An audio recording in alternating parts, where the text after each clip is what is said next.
এক আপু জিজ্ঞাসা করছে আমাকে, প্রশ্ন করছে আর কি, যে লেয়ার লেয়ার খাবার, আমি লেয়ার লেয়ার ওয়ান যেটা আমি মুরগিকে কিভাবে খাওয়াই, শুকনা না ভিজা?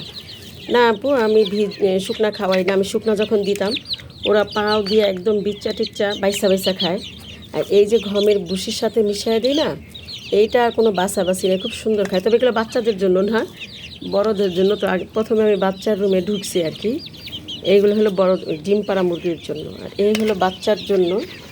বাচ্চাকে আমি এই যে শুকনাও দিই। আর আজকে ওষুধ মিলাইছি, ওষুধ তো আর শুকনার সাথে দেওয়া যায় না।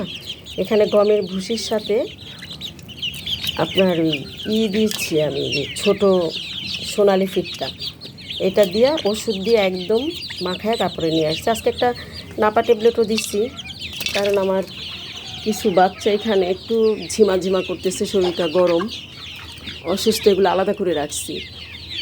অসুস্থ হলে আলাদা করে রাখলে অন্য বাচ্চাগুলো খুবই ভালো থাকে। আমার এই বাচ্চাগুলো আমি কিনা নিয়ে আসছি, এগুলো এত পরিমাণ ঠান্ডা লাগছে, তো 2 দিন ধরে এগুলোকেও আমি ট্রিটমেন্ট করতেছি। দেখি আলহামদুলিল্লাহ, দেখেন কেমন ঝিমায়।